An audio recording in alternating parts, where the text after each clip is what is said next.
Today I'm at the grocery store with registered dietitian Heidi Bates, and we're going to talk about reading food labels because there's so much food product out there and it's very confusing because the manufacturer, they're trying to get you to buy their product and they put things on their packaging that makes you think that it's healthy, but it may not be healthy. And Heidi here is going to help dispel some of the rumors. So Heidi, tell us some of the things that you think we need to be as consumers conscious of when we're buying food products. Well, the first thing when you're shopping is don't look at the stuff on the front of the package, like the pictures and some of the words on there, because that's really the marketing part of things. You want to look at the nutrition information. And I brought along some cereal boxes, and the nutrition information is always found in a little panel on the side, like you're going to see on this one. Yeah. And so that's the part that people want to look at, is that nutrition facts piece. Once you've found that, the thing you want to look at is the portion size that they're talking about, because like how much food you're going to get. Yeah, exactly, because they're going to give the information based on a certain portion size, and if you eat more than that, you have to multiply those numbers up, and if you eat less, you're going to take them down. Right. So in this case, with this granola, the portion size they're talking about is 2/3 of a cup. So this Harvest Crunch has got 2/3 of a cup. That's the serving size they're talking about. If you eat this much, which is a cup or better, and lots of people would, you have to take the numbers that are on here and multiply them. You might not be getting the 220 calories the box is talking about. This is more than 2/3 of a cup. Oh, absolutely, yeah. Okay, so yeah, I would probably eat 3 of those. Exactly. So I would have to multiply it by like 6. Yeah, exactly. You'd have to take the 220, multiply it by 3 servings, and get 660, not 220. Right, okay. So that makes a big difference. The other thing is be a bit cautious about claims. The claims are checked, so they're usually accurate, but they don't always practically mean something. And let me give you an example. This oatmeal says that soluble oat fiber contributes to healthy cholesterol levels, and that's very true. But when you look at the nutrition information on the side of this package, what you see is that every little individual package inside this box contains about a tablespoon of sugar. You could get the same amount of heart-healthy oat fiber with a way less sugar just by making your own oatmeal from scratch, or even choosing the plain instant oatmeal. I see. So this has got added sugar, so keep that out. Yeah, if you can. We don't need that. We've got lots of places to get added sugar into the picture, right. And plainer is better. Okay. The next one I'll talk about is things that say that they don't contain added sugar. You'll see that this jam says no sugar added. You would think they wouldn't add any sugar. Well, and technically they don't. They're not adding sugar, which is sucrose or white table sugar. What they're doing with this jam and many, many other products is taking concentrated white grape juice and using that to sweeten it. And concentrated white grape juice is just grape juice that they've taken all the water out of. You're left with the sugar, and then they make the jam out of that. For most people, it makes very little difference. Bastards, right? Heidi. It makes Sneaky. little difference at all. Wow, okay. Then we, as consumers, have to be careful that we don't decide we know what the words mean when we're not too sure. This olive oil, great example, says it's light on the front here, mild and light olive oil. My experience is people often just assume that means that it's low in calories because it says it's light. Time to read the fine print.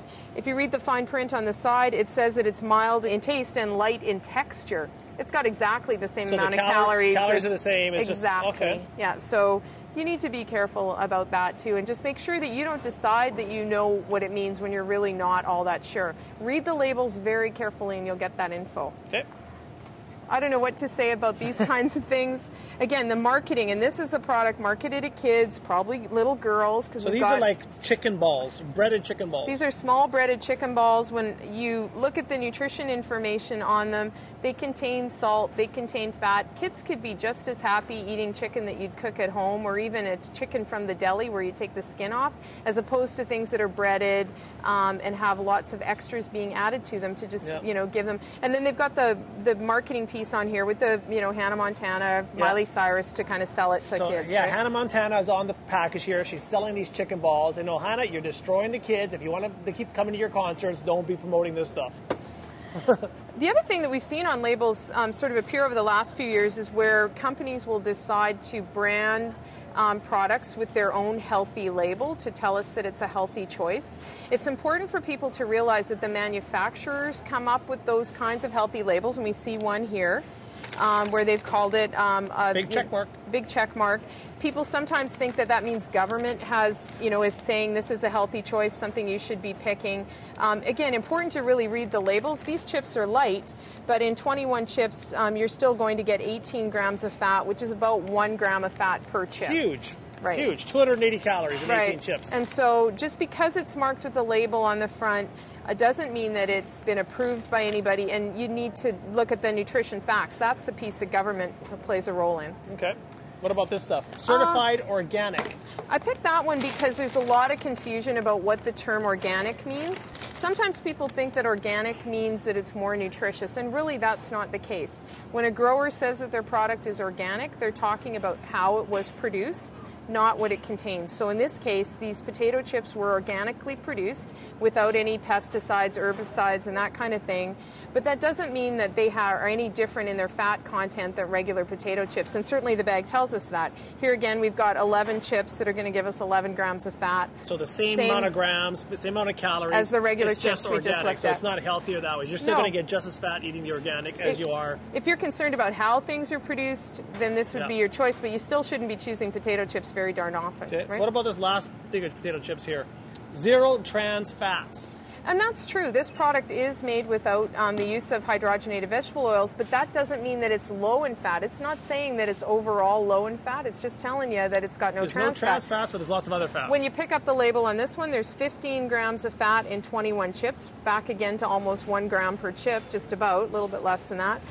It doesn't have any trans fats. They're absolutely accurate about that, but you still shouldn't be choosing these all the time. Thanks, Heidi. So the lesson here to learn is that you have to really look at food labels. But if you want to avoid all this confusion, just stay out of the middle aisles of the grocery store. If you shop the perimeter, you don't even have to deal with this. For those of you that sign up for the newsletter, you're going to get some bonus material. I'm going to give you my list, my top 5 foods that are the worst foods you can possibly put into your body. So the most unhealthiest things possibly to put into your stomach. If you want to know what they are, just sign up for the newsletter.